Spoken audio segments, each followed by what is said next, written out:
¿Qué tal? Buenas tardes, bienvenidos nuevamente a una sesión más del coloquio. En esta ocasión tenemos la presencia del ingeniero Raimundo Daniel Páramo Galicia, quien es ingeniero bioquímico industrial egresado de la Universidad Autónoma Metropolitana. Tiene un diplomado en Química Legal por la Universidad Nacional Autónoma de México y es miembro de la American Society for Mass Spectrometry y cuenta con capacitación especializada en química forense por el Programa Internacional de Capacitación y Asistencia en Investigación Criminal, así como en cromatografía de gases, técnicas de inmunoensayo, espectroscopía de infrarrojo, espectrometría de masas, espectroscopía de ultravioleta visible, cromatografía líquida de alta resolución y plasma por acoplamiento inductivo. Actualmente se desempeña como perito oficial en materia de química forense, adscrito a la Dirección de Criminalística de la Coordinación General de Servicios Periciales de la Procuraduría General de Justicia de la Ciudad de México. Muchas gracias por estar aquí. Muchas gracias por estar aquí con ustedes. Bueno, pues como ya me hicieron favor de presentarme, yo me desenvuelvo como químico forense. Trabajo para la Dirección de Criminalística de la Procuraduría de la Ciudad de México. En esta ocasión les voy a hablar sobre la identificación de narcóticos en materia de química forense y el papel en la resolución de casos legales en el sistema penal acusatorio. Cuando hablamos de narcóticos, muchas palabras o muchos conceptos nos podrían venir a la mente, como bien son el concepto de una droga, de un estupefaciente, de un psicotrópico, de un narcótico, de un alcaloide, y de alguna manera no tenemos muchas veces claro a partir de dónde empieza un concepto y termina el otro. Pero esto no es nuevo, desde tiempos inmemoriales este tipo de sustancias han estado en contacto con culturas de la humanidad. Aquí, por ejemplo, les presento una pintura rupestre encontrada en esta región del planeta hacia el año 7000 a.C., en el cual, pues como podemos ver, ya desde esos tiempos ya se hablaba o ya se documentaba a través de pinturas el uso de hongos alucinógenos en personas de aquella época, ¿no? De ahí pues vamos avanzando a lo largo de la historia y vamos a encontrar también que en la cultura egipcia pues había el uso de ciertas sustancias que hoy podríamos considerar como drogas, ¿no? Aquí tenemos una imagen, una estela egipcia de la reina Nefertiti, donde ofrece una planta de mandragora que supuestamente tiene propiedades afrodisíacas. En la cultura hindú no fue la excepción. También vamos a encontrar divinidades asociadas con el uso de algunos elementos alucinógenos. En este caso, Indra, que está asociado con el uso del cáñamo, del cual obtiene su fuerza a través del soma. El soma es un preparado a partir del cáñamo y a partir del cual en textos de esta religión, del cual no voy a ahondar mucho, menciona que las preparaciones líquidas a partir del cáñamo, el cáñamo pues es una planta perteneciente al género de cannabis, es una planta, una bebida favorita para este dios. En la cultura griega también vamos a encontrar algunos tratados en los cuales se hace mención de ciertas plantas, como en el caso de Dioscórides, que nos da una reseña de lo que es la mandragora y sus propiedades. En México, de igual manera, vamos a tener divinidades, o en este caso un príncipe, el príncipe de las flores, que si vemos la escultura con detalle, aquí no se ve mucho, vamos a encontrar que diversos relieves de la escultura pues van a estar asociados con diversas plantas, muchas de ellas afrodisíacas.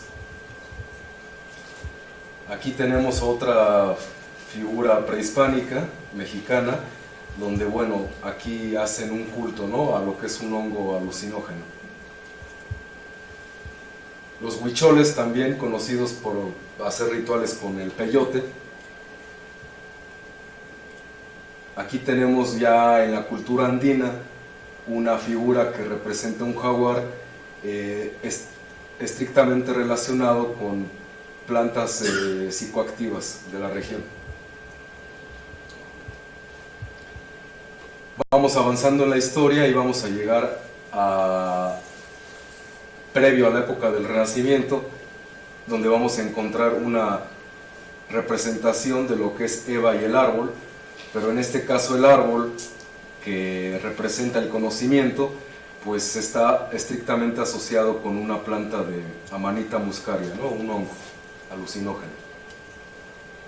De ahí vamos avanzando y vamos a encontrar que ya en la época del Renacimiento, más o menos, vamos a encontrar estudios y tratados y conocimiento documentado que a la fecha contamos con él, solo por mencionar algunos, porque tardaría toda la hora en mencionar solo las personas que han estado involucradas en documentar todo este conocimiento. El trabajo de Paracelso en el área de la toxicología, la farmacología. Vamos a encontrar los tratados de Linneo, a partir del cual él clasifica algunas especies de plantas, entre ellas cannabis.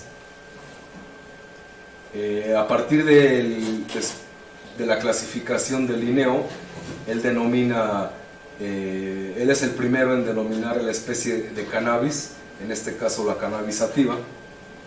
Posteriormente llega Jean-Baptiste Lamarck, mismo que, además de reconocer la variedad de planta que Linneo documenta, también nos dice que hay una segunda especie que va a ser la cannabis de tipo índico.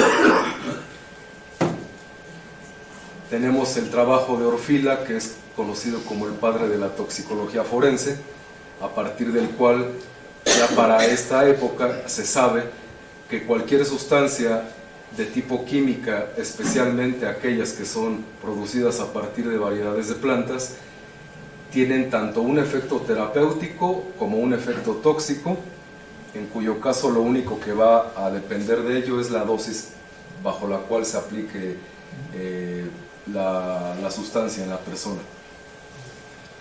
Y de ahí no tardamos mucho en empezar a encontrarle un valor económico al comercio de este tipo de sustancias.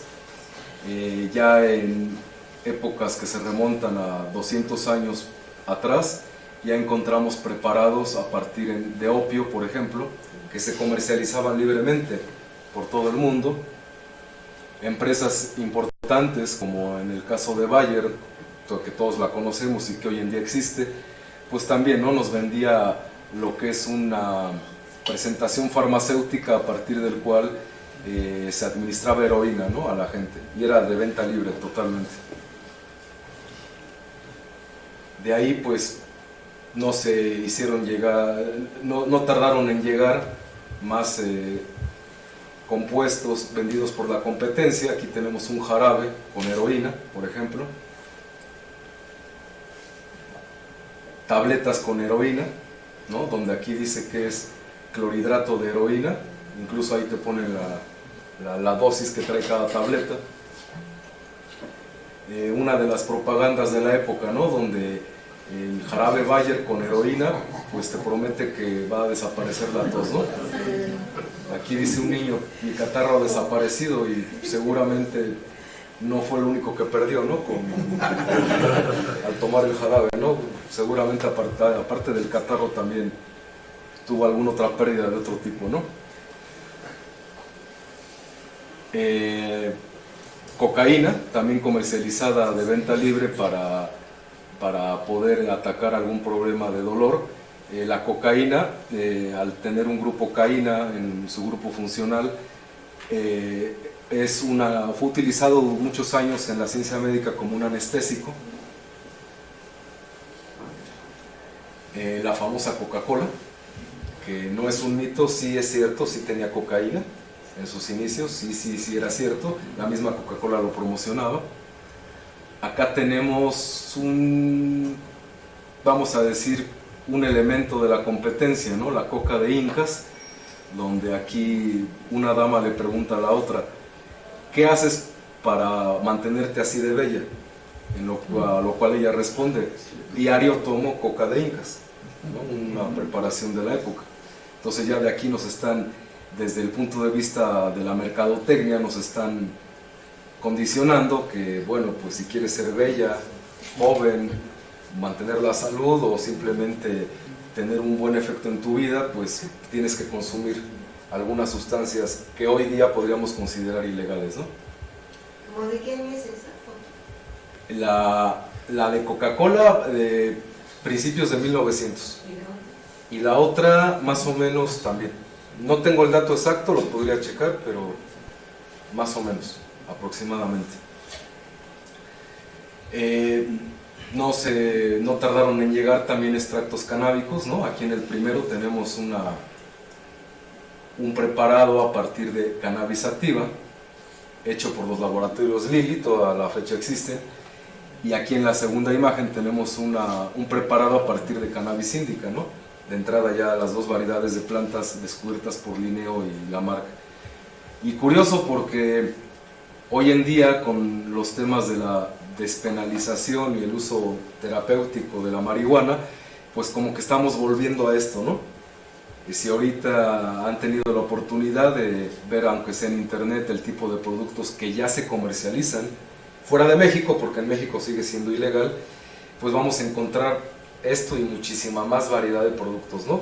Que te prometen desde un uso lúdico que no te altere hasta un uso medicinal que pueda tratarse en casos de cáncer, en casos de insomnio, por ejemplo, entre otros. Pero pues seguimos sin responder la pregunta, ¿no? ¿Qué es una droga? Para ello, en la actualidad, especialmente en México, pues tenemos la prohibición de la gran mayoría de lo que son las sustancias que podríamos considerar como droga. O en este caso también, otra palabra muy comúnmente utilizada, la palabra narcótico. Definición de droga hay muchas, una de ellas que les voy a dar es que una droga es una sustancia, ya sea de origen natural o sintético, ajena al organismo, es decir, no se produce de manera endógena, bajo la cual vamos a tener un efecto sobre el sistema nervioso y que además es susceptible de crear adicción. Esa es una definición formal de lo que es una droga. En países como Estados Unidos vamos a encontrar que la palabra droga pues se utiliza hasta para una aspirina. Aquí en México la connotación de droga estamos hablando para sustancias estrictamente ilegales, estrictamente penadas por la ley, ya sea su consumo, su transporte, la compra o la venta, o la posesión, o tenerla resguardada, ¿no? La ley mexicana, entonces, va a prohibir la gran mayoría de comercialización o posesión de cualquier tipo de sustancia que se considera ilegal.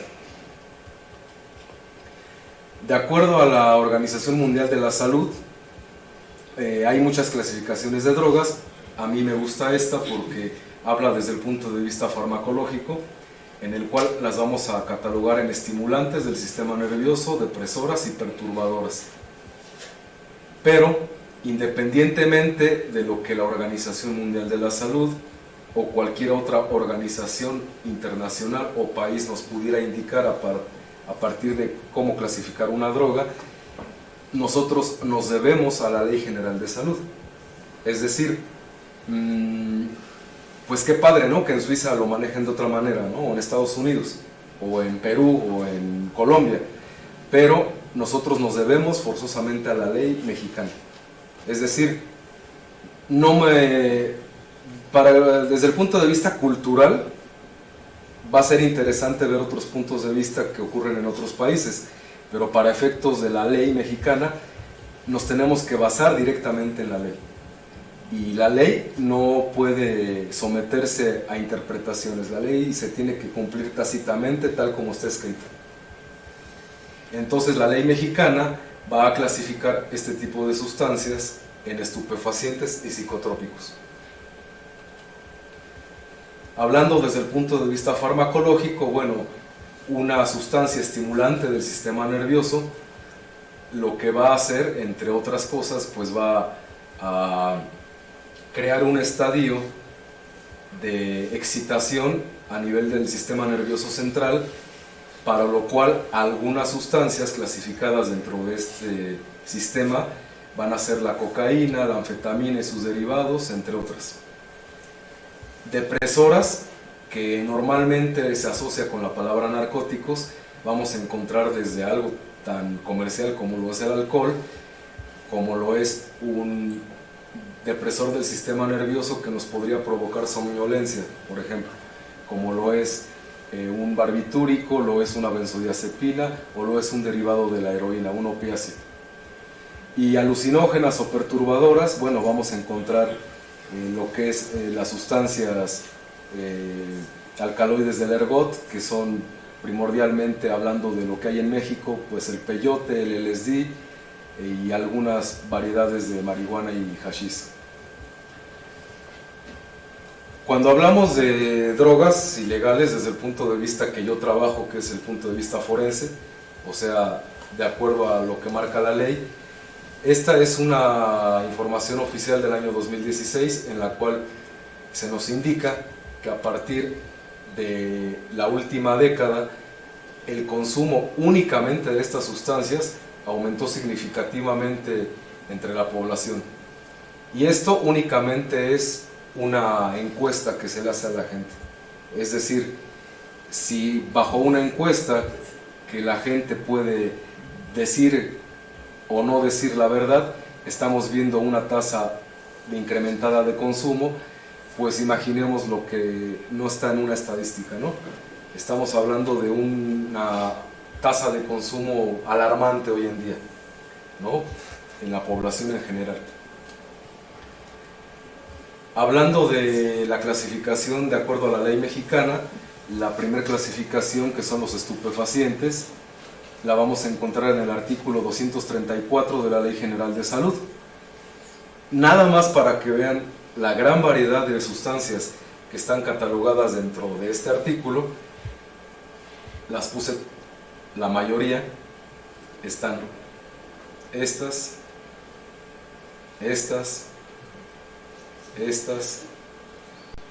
y voy a seguir. Cada una de esas sustancias está considerada como un estupefaciente y penado por la Ley General de Salud. Nada más en ese artículo. Como verán, es una variedad impresionante. Y por si fuera poco, y lo resalto, además de las sustancias anteriores, la Ley General va a considerar los isómeros de la lista anterior. Es decir, virtualmente pues va a aumentar significativamente la cantidad de sustancias. Y además, cualquier otro producto derivado o preparado que contenga las sustancias de la lista anterior, sus precursores, los de naturaleza análoga y cualquier otra sustancia que determine la Secretaría de Salud. Si consideramos las posibilidades dadas por todas las variantes que acabo de mencionar, pues entonces vamos a encontrar que virtualmente hay miles de sustancias, muchas de ellas ni siquiera las conocemos, que están usándose día a día en calidad de droga.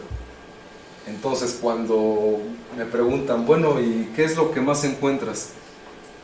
Pues diario hay algo nuevo que no conocí el día anterior, ¿no? Porque no hay dos situaciones iguales en el ramo de la química forense.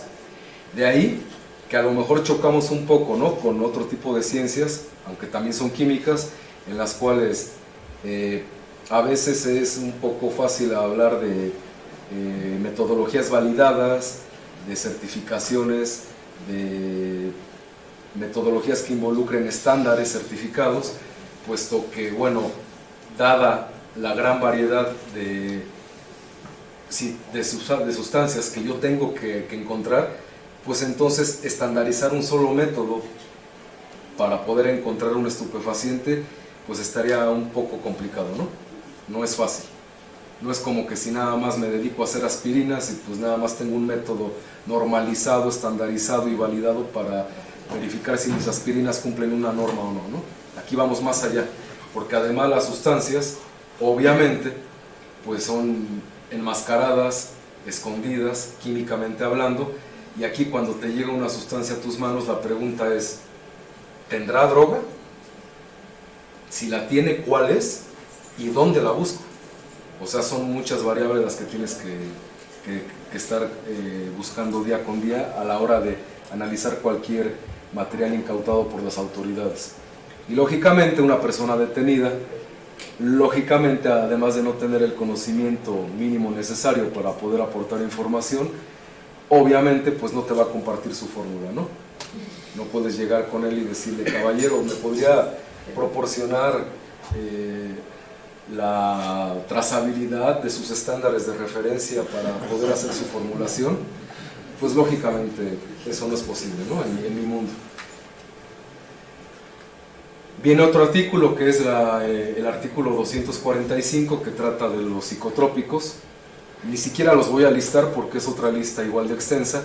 Únicamente me voy a quedar en aquellos 5 parámetros dentro de los cuales los separan, en el cual vamos a tener las sustancias con valor terapéutico escaso o nulo, las que tienen algún valor terapéutico, las que tienen valor terapéutico, las que tienen amplio uso terapéutico y las que carecen totalmente de valor terapéutico, pero que se usan de manera industrial.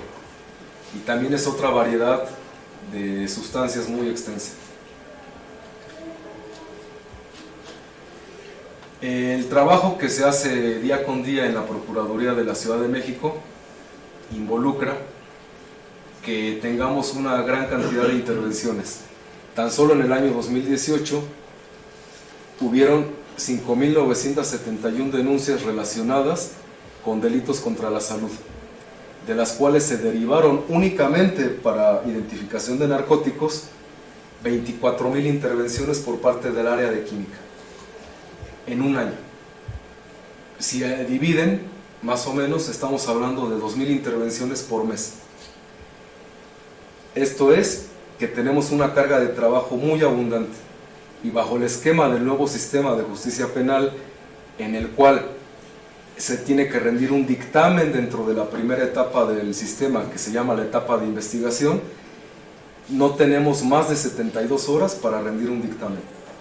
Muchas veces cuando la sustancia llega a tus manos en orden de crear o hacer un dictamen, de esas 72 horas ya pasó más de la mitad.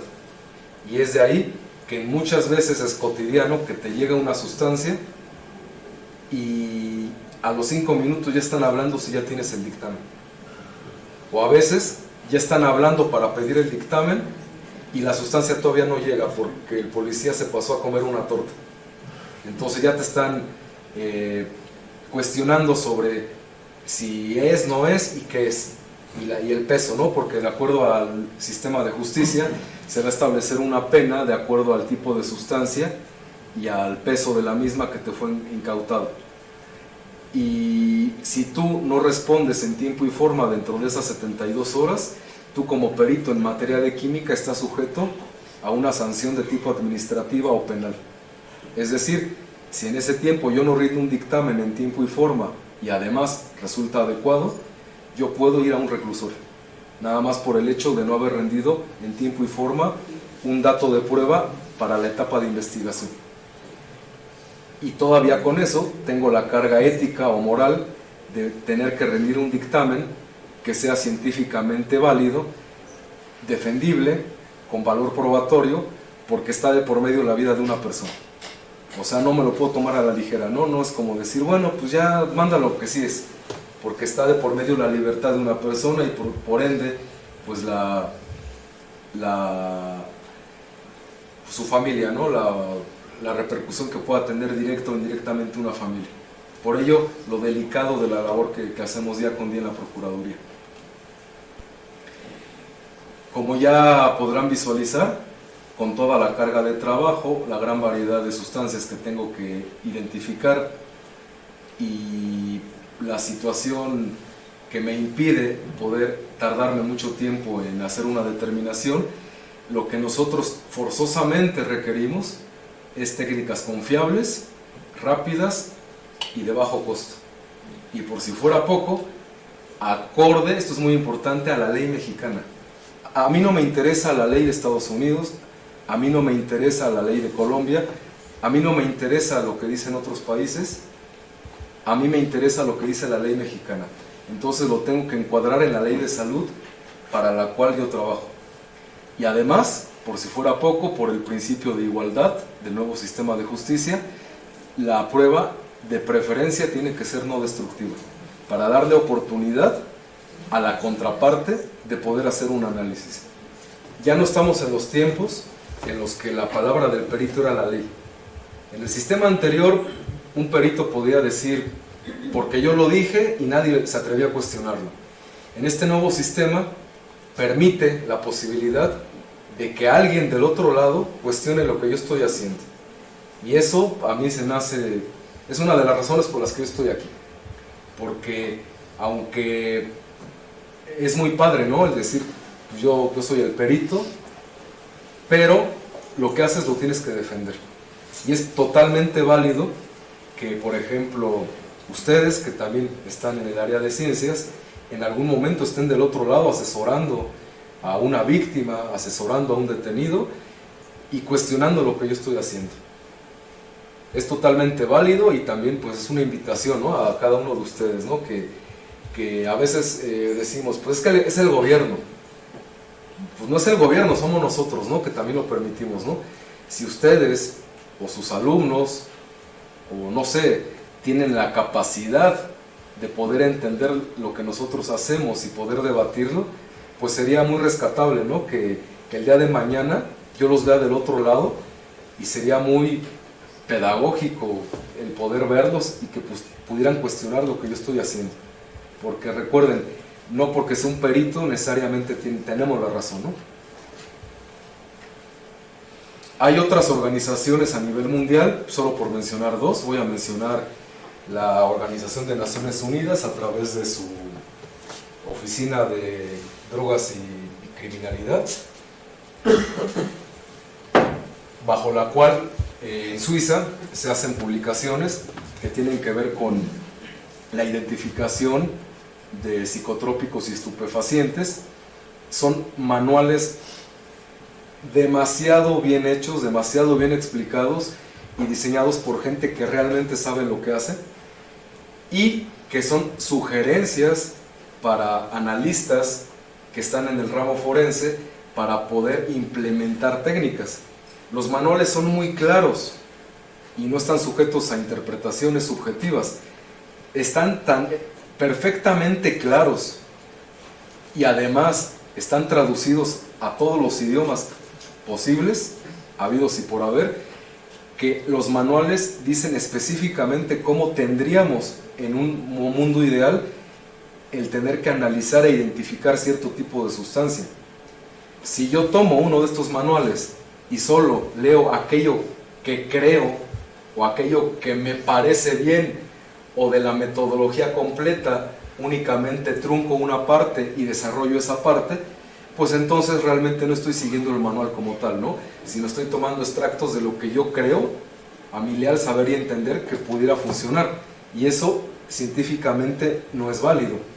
Si bien están los manuales y son muy válidos y están muy bien realizados, si yo me voy a basar en uno de estos manuales es porque entonces voy a utilizar de principio a fin cada una de las técnicas que me están sugiriendo. El mismo caso es para los grupos científicos internacionales, que son los SUDROCs, bajo los cuales también me van a promover esquemas para poder identificar sustancias. La Comunidad Europea también tiene otro tipo de manuales, no encontré el logo, por eso no lo puse, pero más o menos sería algo similar.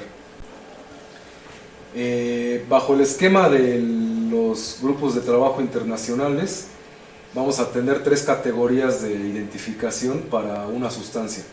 Las técnicas de categoría A, B y C.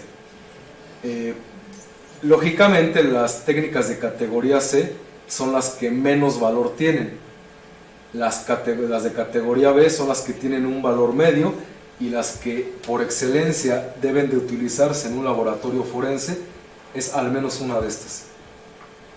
El manual de los grupos de trabajo internacional van a tener distintas reglas de acuerdo al tipo de sustancia, pero por lo general vamos a tener que usar tres técnicas en una situación ideal. A veces no es posible, pero lo ideal sería utilizar 2 o 3 de categoría A. Si no puedo, pues entonces me paso a la B, y si no, pues a la C. Pero lo que sí es un requisito mínimo necesario es que al menos una técnica de categoría A esté utilizándose para la identificación de un narcótico, independientemente si utilizo otra técnica de categoría B o C. Yo en lo personal, lo mínimo necesario que yo considero válido es utilizar al menos un par de categoría C y confirmar por categoría A. Es lo mínimo que yo a mi criterio considero lo mínimo necesario, ¿no?, para poder decir que hay una droga. Si tú nada más me sales con que utilizas una de estas, pues estás perdido, porque entonces estás inventando un resultado, ¿no?, y estás jugando con la libertad de una persona. O sea, si yo te veo del otro lado como perito, o el día de mañana que ya no trabaje aquí y trabajo en asuntos de la defensa, y te veo como perito y me sales que usaste una de estas nada más, pues estás perdido, porque entonces estás inventando un resultado. De acuerdo a la instrucción de la Embajada de Estados Unidos a través del programa ICITAP de capacitación, para que el conocimiento sea válido en una corte, debe ser comprobable, reproducible, debe de tener un margen de error, porque si me salen con que pues es 100% confiable, ni siquiera un estudio genético es 100% confiable. Estamos hablando de probabilidades muy altas, pero finalmente hay un grado de incertidumbre, y tiene que estar avalado o conocido, o por lo menos de conocimiento de la comunidad científica internacional, de tal manera que por ende la apreciación y la subjetividad son totalmente inválidos para realizar una identificación o una conclusión en cuanto a forense nos estamos hablando. Si tus resultados están sujetos a subjetividad, es decir, para mí es un color y para ti es otro, para mí es una técnica y para ti es otra, pues ¿cómo la ves? Pues yo la veo bien, pues yo la veo mal. Eso es subjetivo, eso es apreciativo y eso no tiene ningún valor legal. Entonces, como bien hablamos, hablando de técnicas de categoría A, cada técnica va a tener sus ventajas y desventajas. Lógicamente, no voy a ahondar en ese aspecto. Ustedes incluso deben conocer mejor que yo ventajas y desventajas de cada una de estas que tenemos abajo. Por ello es que la mayoría de nosotros, y me incluyo, consideramos que la espectroscopía de infrarrojo, al ser considerada una técnica confirmativa, de bajo costo, confiable y que es fácil de utilizar, pues nos ofrece un buen resultado en la mayoría de situaciones, con las respectivas desventajas que tiene, ¿no? Entonces les voy a hablar un poco de lo que es la espectroscopía de infrarrojo transformada de Fourier con reflectancia total atenuada, que pues básicamente es el accesorio que se utiliza para el espectro a la hora de meter una muestra. Esta técnica o esta metodología o este tipo de equipo pues es de bajo costo, es confiable, la preparación de la muestra es poca o a veces nula, es no destructivo y es rápido.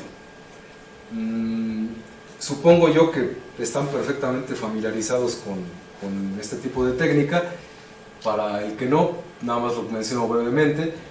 A partir de la incidencia de la radiación en la longitud de onda del infrarrojo, vamos a tener una incidencia directamente sobre el tipo de enlace a nivel de los átomos, y esa incidencia, que me va a provocar un movimiento vibracional, me va a permitir conocer la composición cualitativa o cuantitativa, según sea mi objetivo, de una muestra, a partir siempre de un patrón o un espectro conocido de esa muestra. Es decir, lo idóneo es tener un patrón, pero si yo no tengo un patrón, pues basta con que yo conozca un espectro de esa muestra, tal como se hacía antes, ¿no? Actualmente ya tenemos software que nos facilita mucho ese trabajo, pero anteriormente se usaban las tablas de infrarrojo, ¿no? Tú ibas y veías las tablas y veías si las bandas de abundancia estaban dentro o de transmitancia, o si la volteas en absorbancia, estaban dentro de los parámetros mínimos aceptables para localizar un espectro de cierta molécula o de cierta sustancia.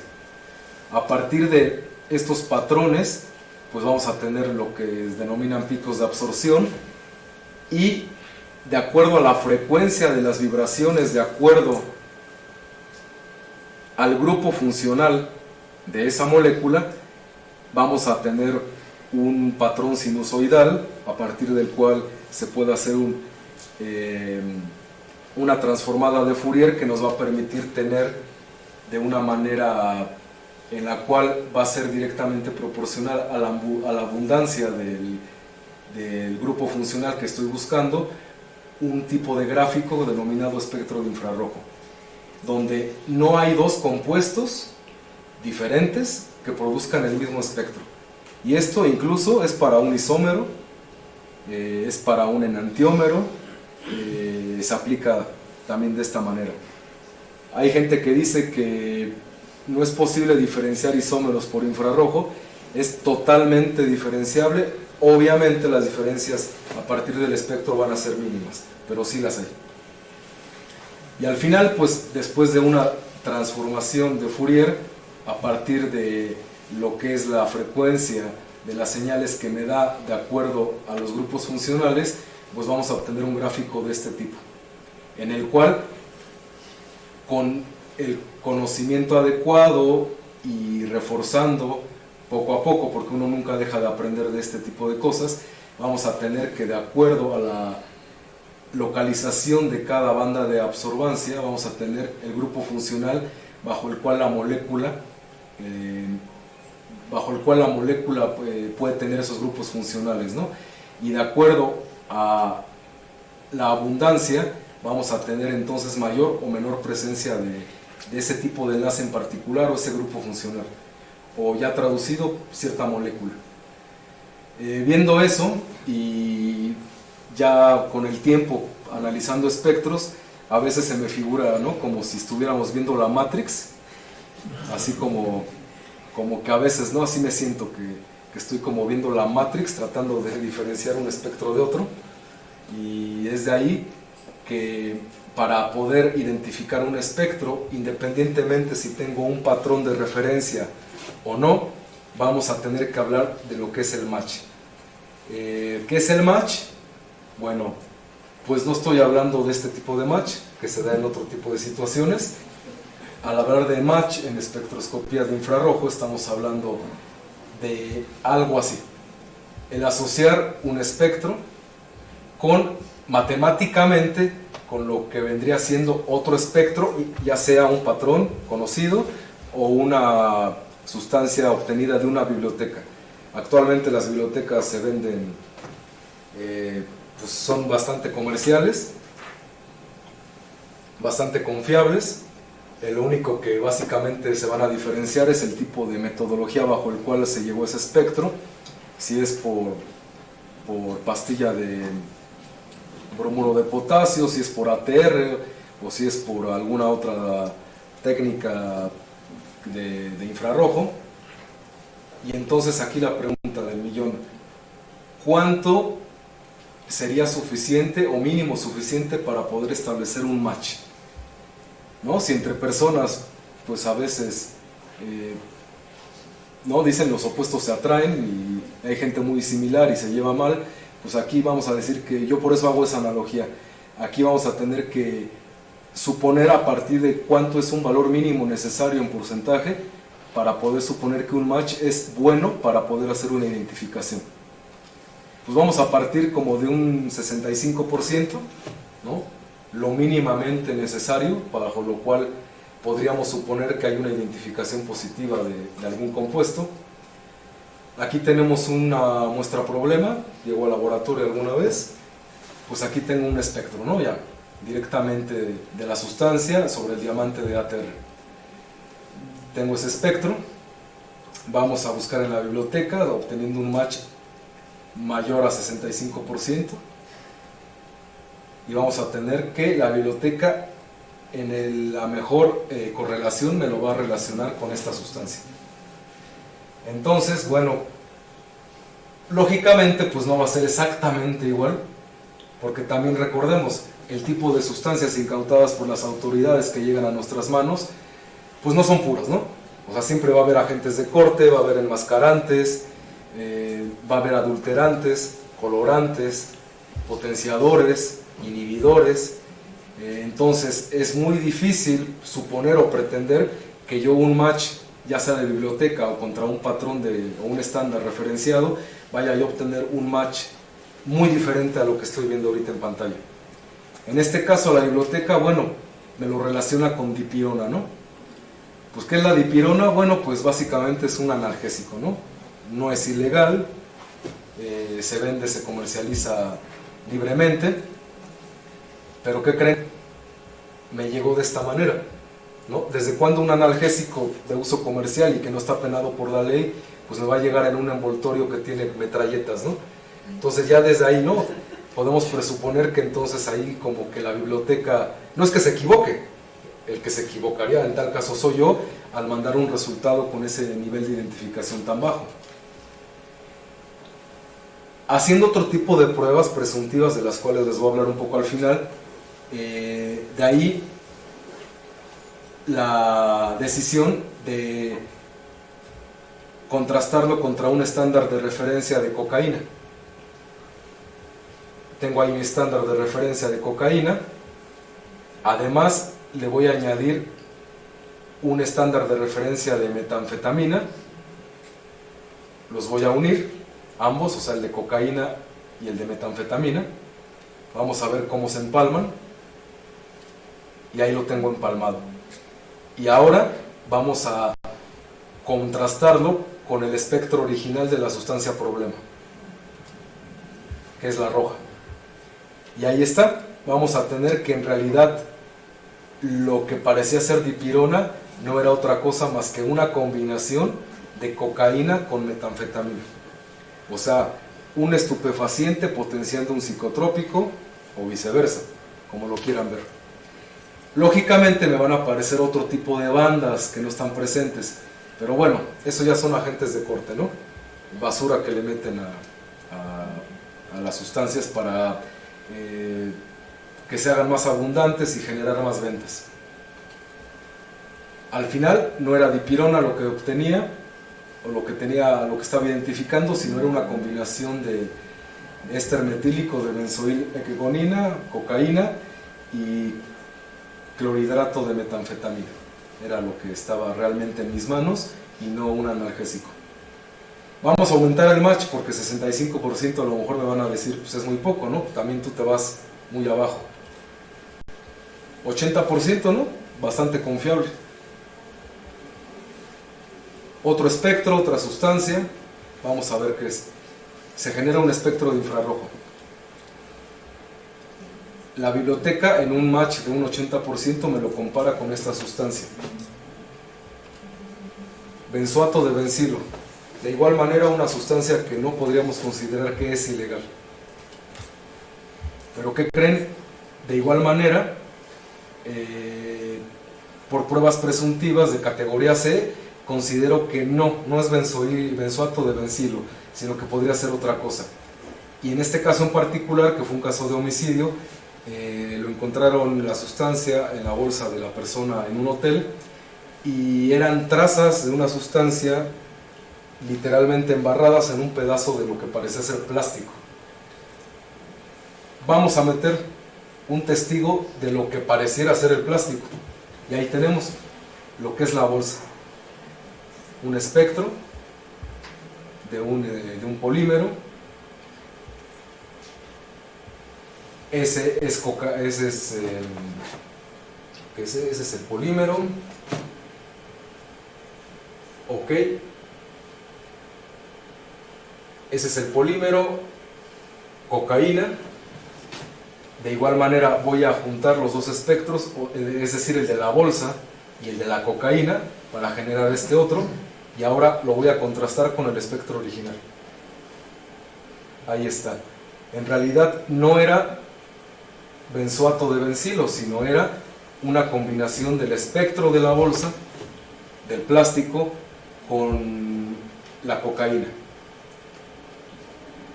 De manera confiable, entonces puedo garantizar que no era el benzoato de bencilo, sino era cocaína, nada más que bastante mezclada con plástico.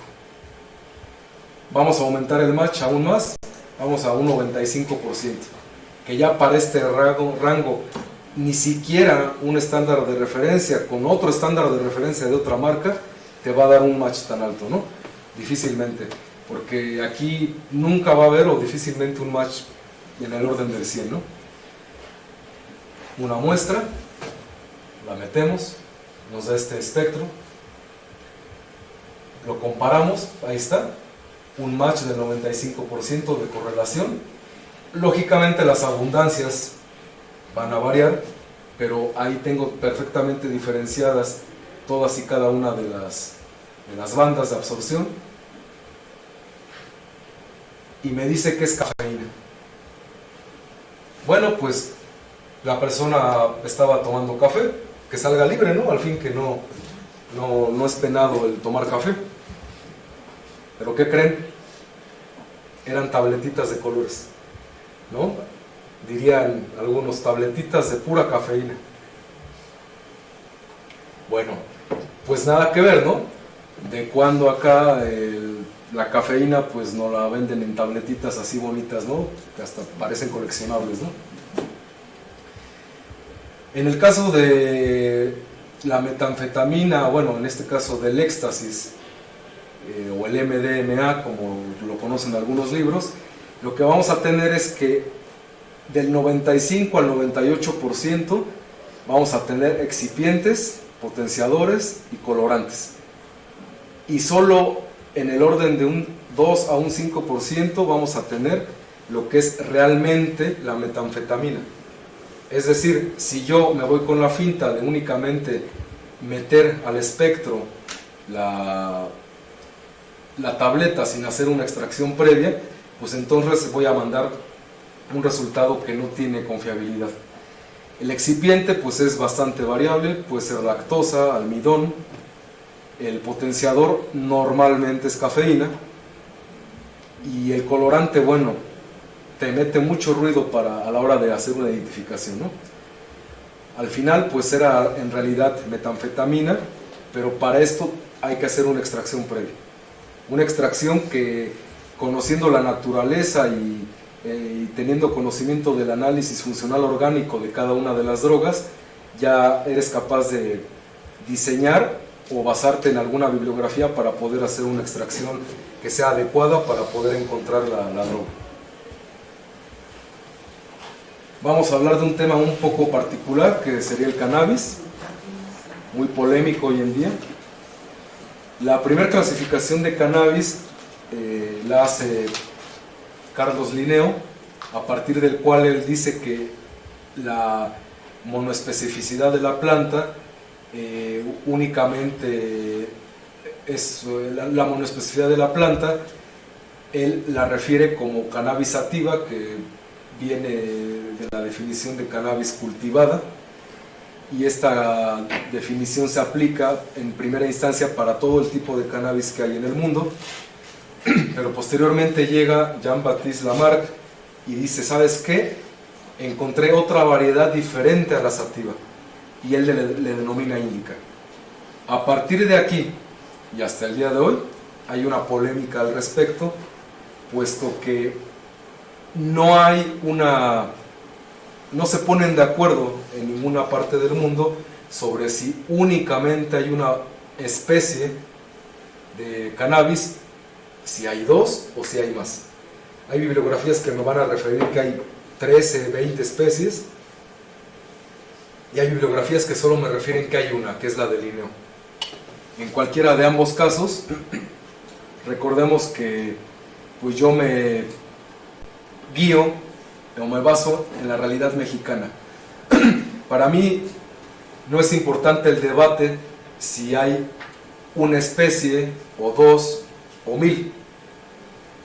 La ley mexicana es clara y la clasifica de esta manera.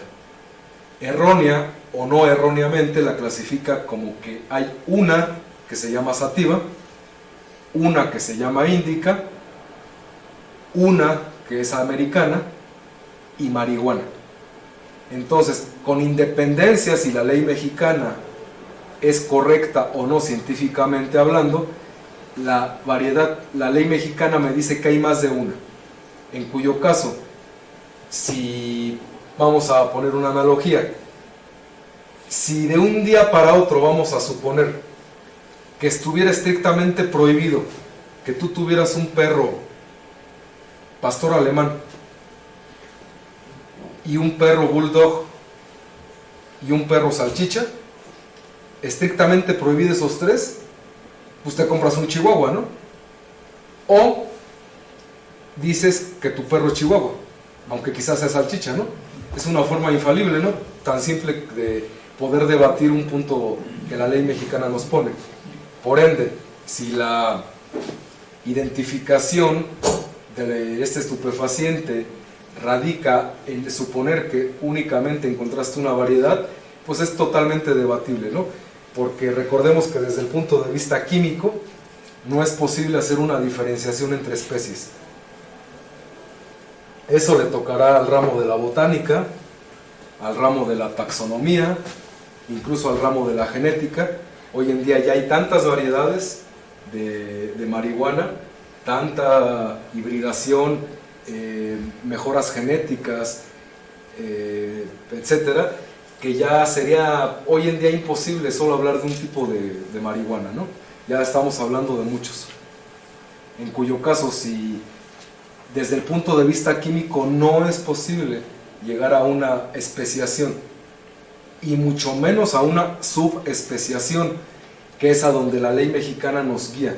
Las últimas reformas en el sentido de la ley para clasificar estupefacientes está proponiendo que ahora la nueva clasificación radique en llegar a la especie y la subespecie, en cuyo caso el día de mañana, si la ley se aprueba, vamos a tener la cannabis sativa, sativa índica y sativa ruderalis, en cuyo caso, si recordamos la taxonomía de cualquier especie, de cualquier organismo, vamos a tener arriba lo que es el género, en este caso cannabis, abajo la especie, que bien podría ser índica, y abajo la subespecie.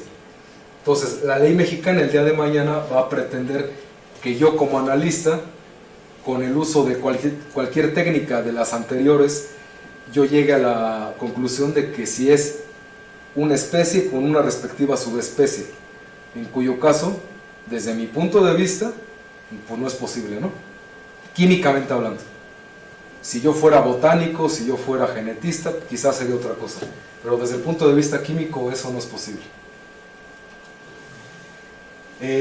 Solo por mencionar algunas diferencias entre la sativa y la índica, bueno, pues vamos a encontrar no nada más el cómo se ve bajo un estereoscopio, sino vamos a tener diferencias que van morfológicas que se tendrían que observar desde lo que es el lugar donde se cultiva, la raíz, el tamaño de los tallos, la altura de la planta, la separación de las hojas, etcétera. Son criterios morfológicos que están perfectamente clasificados en los manuales de la ONU y bajo los cuales, para yo poder llegar a una clasificación de especie, yo tendría que ir al lugar de cultivo y tener amplios conocimientos de botánica, porque químicamente no sería posible hacer una diferenciación.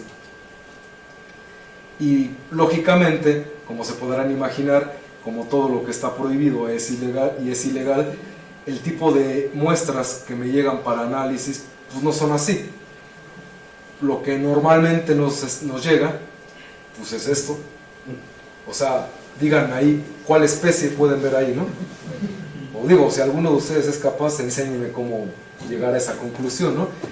Y yo poder decir con certeza, sí, es cannabis índica, ¿no? Cuando la variedad de cannabis no solo está pulverizada, sino está quemada,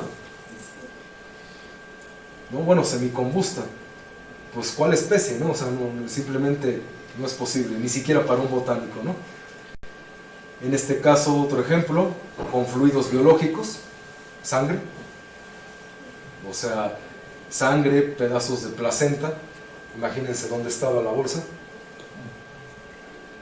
Tenemos variedades sintéticas que se están comercializando desde Asia, una resina que pues tampoco es posible visualizar el tipo de especie porque para empezar esto es sintético. Preparados que ya están en combinación con otro tipo de sustancias, variedades que llegan contaminadas con microorganismos, con hongos, con bacterias, finamente pulverizadas. Aquí, ¿quién sería capaz de decirme es índica o es sativa o es ruderalis? Pues yo creo que nadie, ¿no? Al menos desde el punto de vista botánico.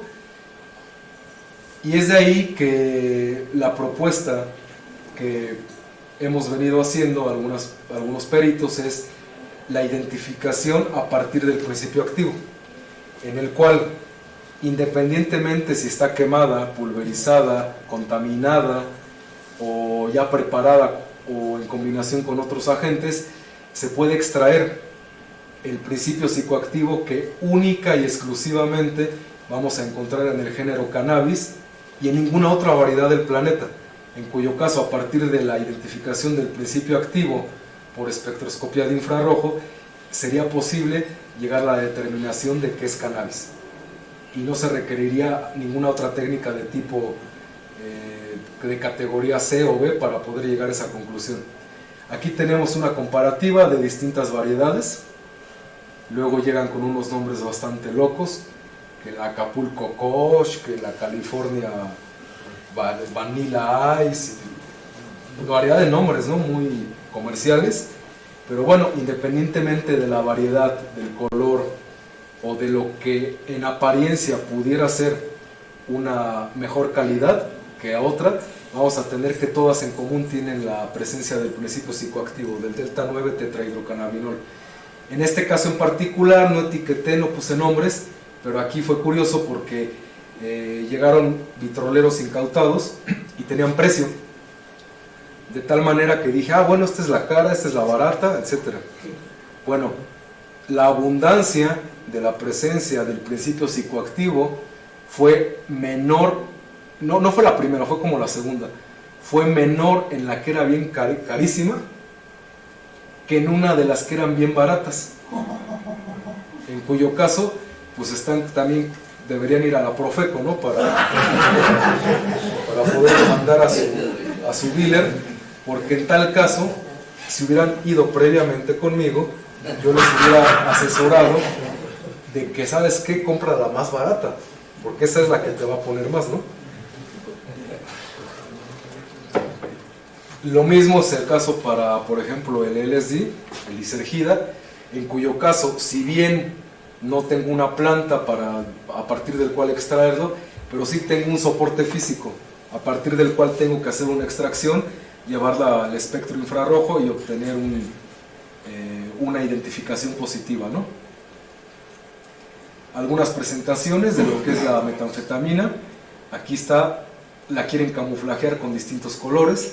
Independientemente del color, yo al meterla a la espectroscopía de infrarrojo puedo incluso determinar su origen, ver si la formulación o el tipo de metanfetamina o el tipo de sustancia pudiera tener un origen en común, encontrándose, en este caso, la roja se le encontró a una persona, la morada a otra persona, pero se podría establecer incluso a través de la huella digital si la formulación es la misma, en cuyo caso podríamos asociar la venta a una misma persona, a un mismo dealer.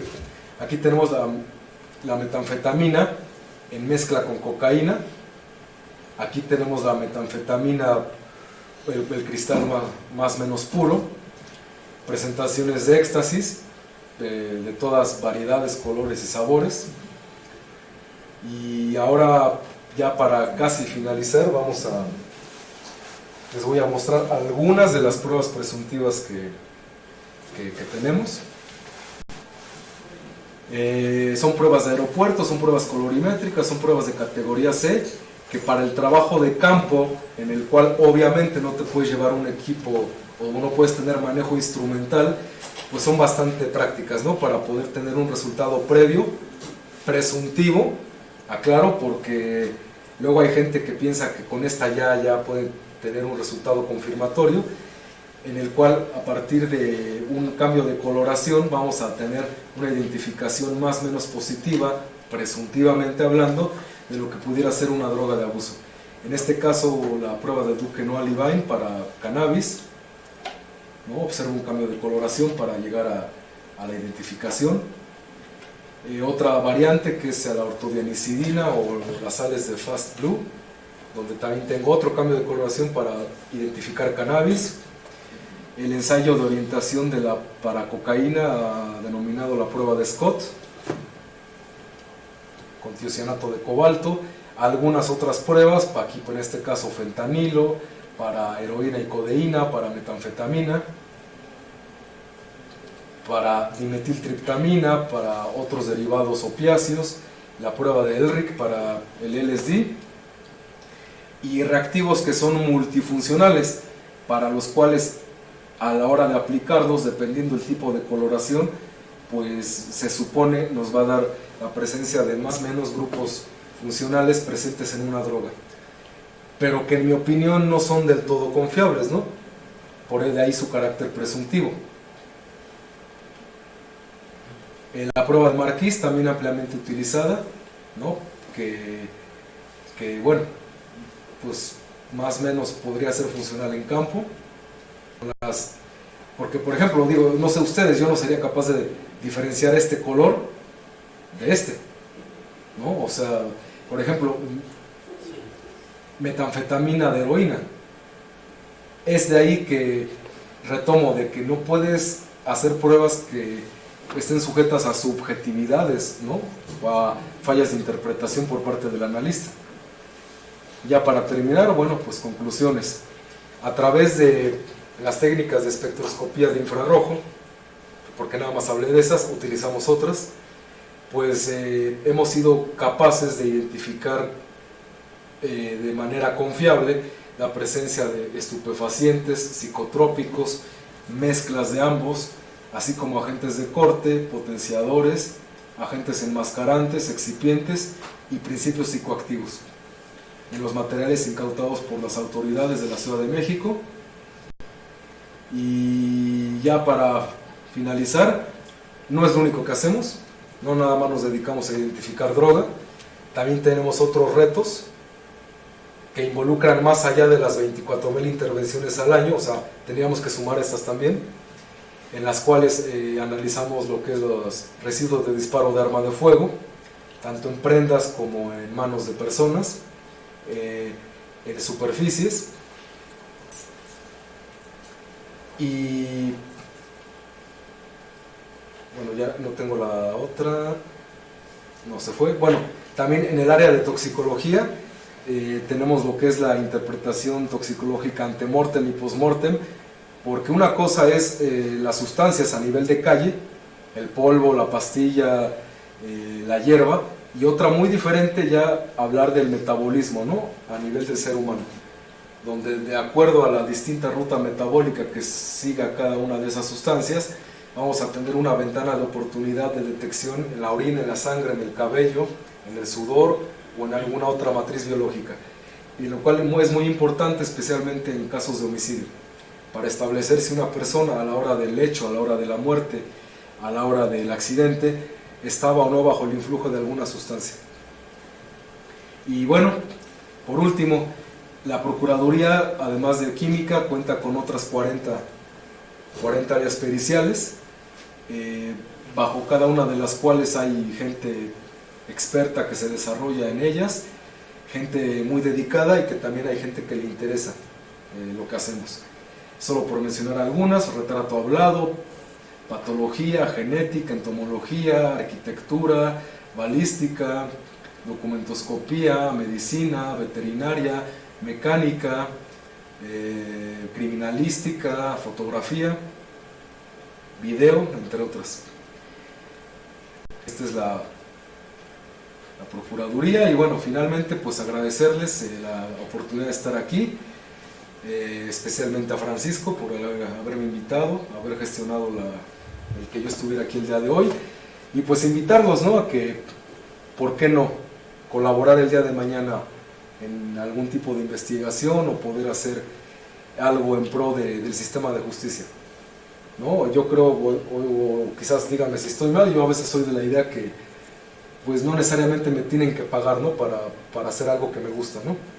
Y yo creo que el apoyo de gente experta como ustedes, de ciencia aplicada, en pro de idear, innovar o crear nuevas metodologías para las problemáticas sociales actuales, pues yo creo que es algo que nos compete a todos, ¿no? Como ciudadanos, como académicos o como expertos en un área específica. Entonces, bienvenidos, cualquier idea, cualquier colaboración, cualquier crítica, por supuesto que es bienvenida, porque tratamos de hacer cada día lo mejor que podemos en pro de lo que creemos que es en la gente. Gracias al Instituto de Ciencia Aplicada y Tecnología, a la Universidad Nacional Autónoma de México y a la Procuraduría, donde hay gente que de verdad, y se los puedo decir de frente, le interesa lo que hace. Aquí está parte de mi equipo de trabajo, ahí estamos comiendo, creo, o algo así. Y por último, una frase que me gustó y quiero compartirles, de una activista africana. Dice: la tolerancia a la intolerancia es cobardía. Yo le haría una ligera modificación, ¿no?, y lo digo claro y fuerte: la tolerancia a aquello que no deberíamos tolerar se le llama cobardía, no tiene otro nombre. Pues muchas gracias, y pues ya lo que necesiten y les pueda ayudar, estamos a sus órdenes.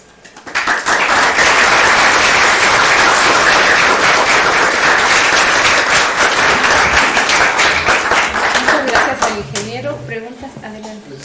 Otras técnicas de espectroscopía como la Raman o fluorescencia te pueden dar una mejor resolución, o por qué solo muestras IR es la que mejor resultados te da?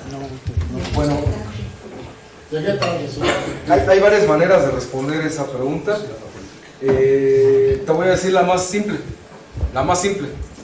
porque yo estoy sujeto al tipo de equipos que tiene la Procuraduría, ¿no? O sea, yo te podría decir, o me han dicho, oye, ¿por qué no usas difracción de rayos X? Es mejor. Ok, sí, pero no tengo un equipo de difracción de rayos X, por ejemplo. Entonces, yo tengo que estar sujeto al tipo de equipos que tiene la Procuraduría. Y sin embargo, sí tenemos espectroscopía de ultravioleta, tenemos Raman, tenemos gases masa, tenemos ICP acoplado a masa, tenemos el Axio, ¿no? Ultra HPLC acoplado a tiempo de vuelo, tenemos equipos de inmunoensayo, y incluso cromatografía en capa fina es considerada una técnica bastante valorada por los grupos de trabajo internacional. ¿Por qué infrarrojo? Bueno, a mí en lo personal me gusta más. Yo en lo personal, si lo puedo identificar por infrarrojo, mejor. Y te podría decir que 8 de cada 10 sustancias plenamente las identifico por infrarrojo. Obviamente, cuando no es posible, sí tenemos que hacer uso de otro tipo de técnicas, otro tipo de apoyo, pero como dije al inicio, usar otro tipo de técnicas con sus pros y contras requiere de equipo más especializado, mayor costo de análisis y en ocasiones mayor tiempo. Pero es por ello, ¿por qué? Porque me gusta y porque tengo el equipo. Tengo 3 equipos de infrarrojo, uno de KBR, un ATR Spectrum 400 y uno de última generación que es un Frontier. A partir del cual ya en el Frontier ya puedo incluso a través de la ley de Lambert y Beer asociar valores de absorbancia con concentración para el caso en el que me solicitaran una cuantificación. Yo lo encuentro muy versátil, muy práctico y a la verdad a mí me gusta y me familiarizo bastante con un infrarrojo. ¿Es lo único? ¿Es lo mejor? No necesariamente. Quizás haya técnicas más o menos mejores, para cierto tipo de identificaciones. Pero a mí me gusta. Otra pregunta. Sí. A ver, primero Francisco. Cuando estabas hablando de la marihuana, estabas hablando de la diferencia de subespecies y variedades, pues, ¿qué tan importante es en la investigación? O sea, si tú tienes, por ejemplo, o sea, este asunto de saber con tanta precisión esta variedad, ¿qué tan relativamente importante es? Si tienes THC, es THC y el THC es ilegal. Exactamente. Ahora, ¿eso ayuda a investigaciones para determinar el origen de la planta o rutas de tráfico o qué? Seguramente para otras áreas, para otro tipo de áreas científicas, quizás sea importante. Para efectos de lo que yo hago, concuerdo perfectamente contigo, no tendría por qué ser importante, porque finalmente el principio psicoactivo es lo que está penado, ¿no? El hecho que tú andes por la calle marihuano, y eso te lo va a dar independientemente de una especie u otra, el efecto te lo va a dar cualquiera, incluso el mismo cáñamo, que en otros países es permisivo, el mismo cáñamo tiene concentraciones bajas, pero las tiene. Y si tú lo extraes, a partir del cáñamo podrías tener una experiencia psicoactiva con la marihuana. Aquí el problema es que la Ley General de Salud me la clasifica. La Ley General de Salud me dice exactamente cuáles están penadas. O sea, si yo, como te agarran con marihuana, me llega a mí, yo la identifico otra vez. Este mes no. Yo la identifico. Bueno, sería un error porque yo no tengo nada en contra de ti. Yo tengo que ser imparcial. Pero a mí lo que me está llegando tiene un efecto psicoactivo, en cuyo caso yo dictamino que identifico el principio psicoactivo que está presente en el género y en todas sus especies. Sería un error que yo te dijera que identifiqué cannabis sativa, por ejemplo, porque en tal caso te estoy dando una ventana muy grande de oportunidad para que tú te defiendas legalmente y digas, ¿qué crees? No era sativa, era índica. No, perdón, no, la índica también está penada, ¿no?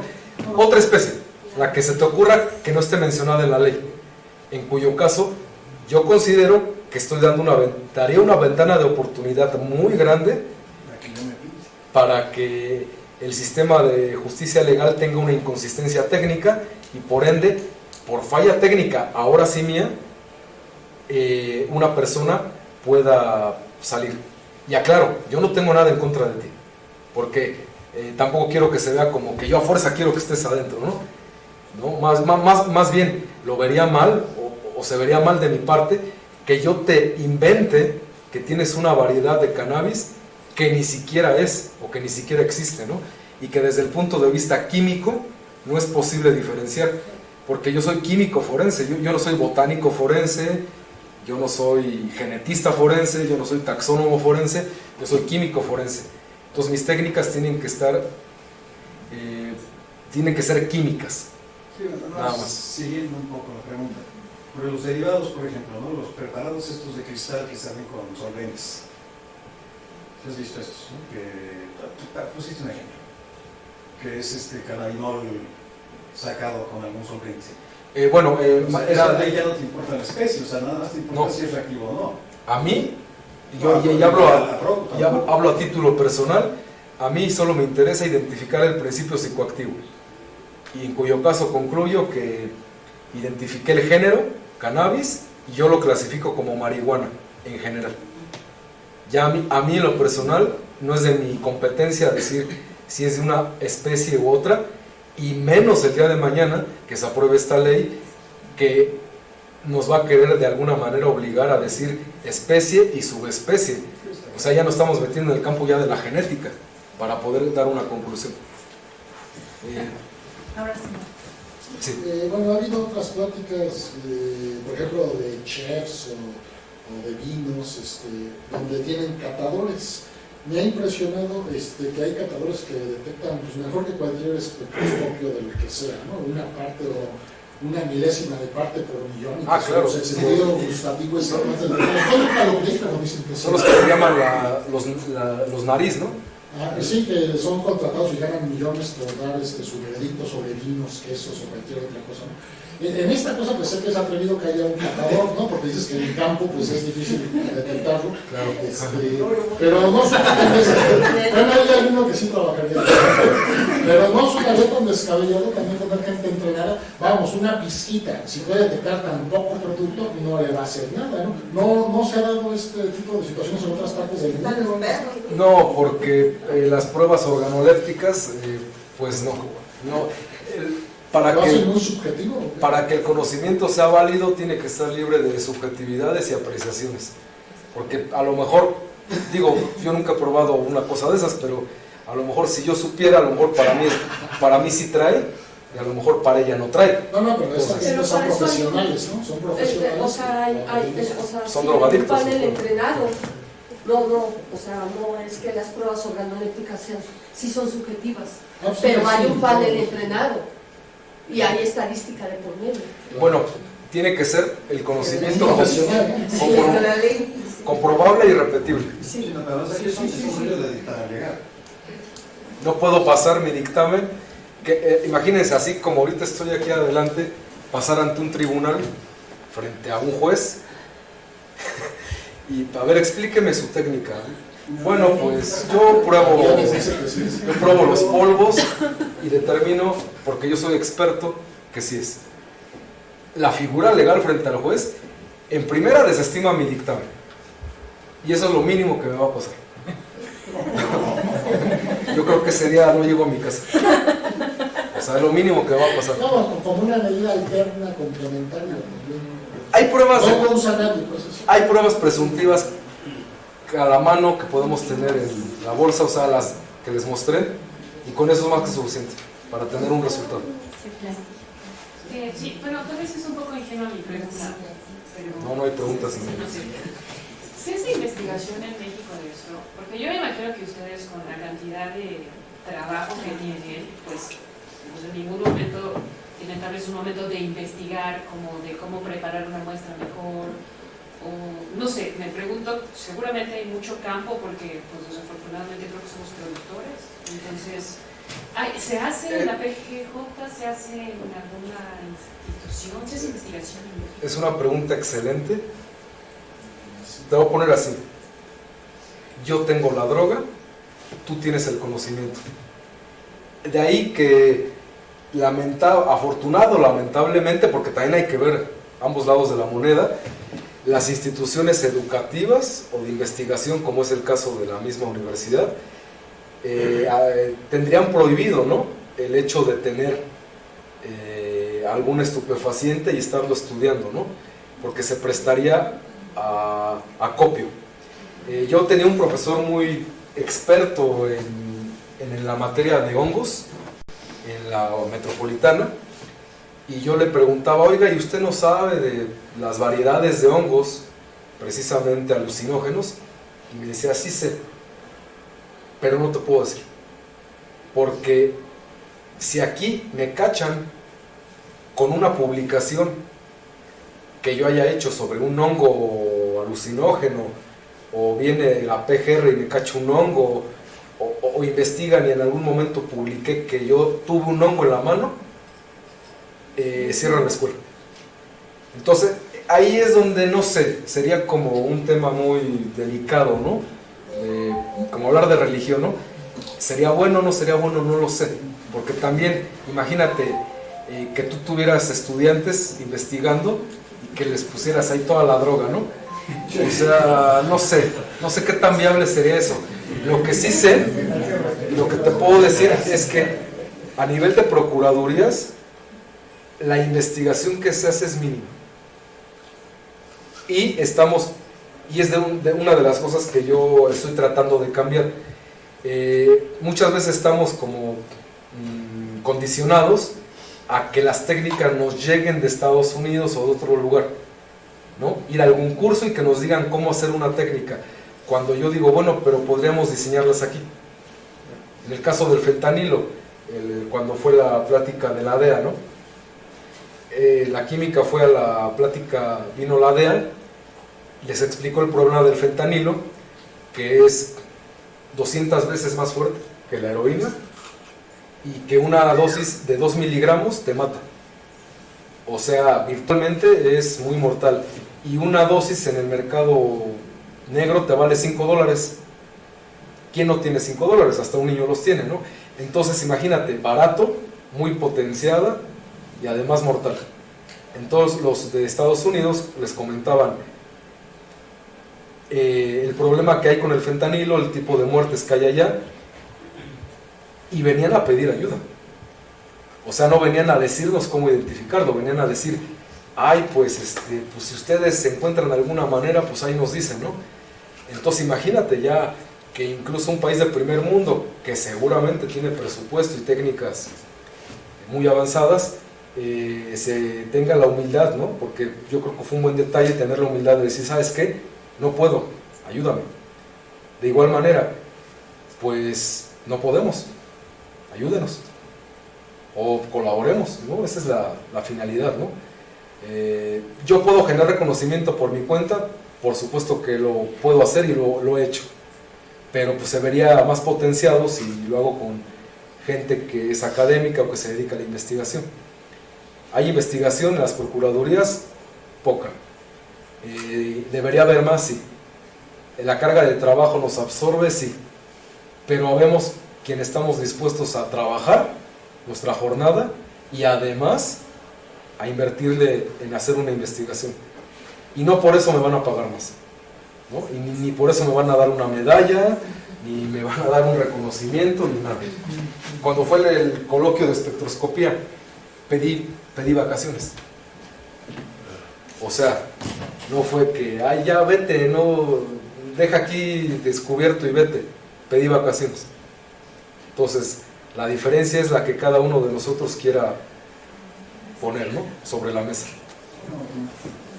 Ya que estabas hablando de este asunto de la investigación, yo recuerdo hace 30 millones de años que la Escuela Médico-Militar, por ejemplo, tenía un laboratorio bastante decente de bioquímica, lo tenía el mayor Jaime Berumen, que era un cuate mío, y estaban haciendo ese tipo de tratamientos, desde genética molecular para identificar cadáveres, etcétera, etcétera, hasta rollos de bioquímica.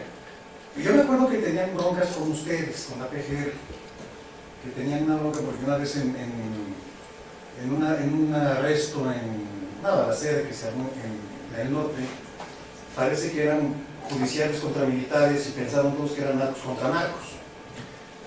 Yo me acuerdo que desde ahí como que se rompieron relaciones, pero antes había esta relación de pasarse información. ¿No te ayuda la médico-militar? O sea, el ejército no... Que bueno, sí tiene estos centros. Si fue al norte de la ciudad, Gustavo Amadero, entonces sí nos compete. Entonces eso es federal. Sí, no, es el ejército. Eso ya es del ámbito federal. Pero me acuerdo que se agarraron a balazos y al final del día parecía que no eran narcos contra narcos, eran PGR contra militares. Y a partir de ahí como que se separaron, pero... no tendría por qué pasar eso porque cada quien, independientemente si es la Procuraduría Militar, PGR, la Procuraduría de Puebla o nosotros, no tendría por qué haber ningún tipo de roce porque cada quien está su jurisdicción bien delimitada. No, sí, pero eso o sea, yo, por ejemplo, yo no puedo meter a Ecatepec. Esto fue un error, o sea, evidentemente esto fue un error de claro. ambas partes. Pero a partir de ahí se separaron y dejaron de colaborar en términos de pasarse información. Hay convenios, a nivel de, si te refieres a colaboración de investigación policial, por ejemplo, ahí desconozco porque yo no soy policía, pero hablando para colaboración, para hacer trabajo en conjunto, hay convenios que se supone en algún momento se hicieron, pero pues yo creo ya no existen, ¿no? Porque si se hizo un convenio, por decir, con la UNAM, si se hizo un convenio hace 20 años, pues ya carece, yo creo, ya de validez hoy en día, ¿no? En tal caso tendríamos que promover nuevos convenios con instituciones educativas y de justicia para que se pueda hacer algo, ¿no?, al respecto. ¿Alguna otra pregunta? Si no, le agradecemos mucho al ingeniero.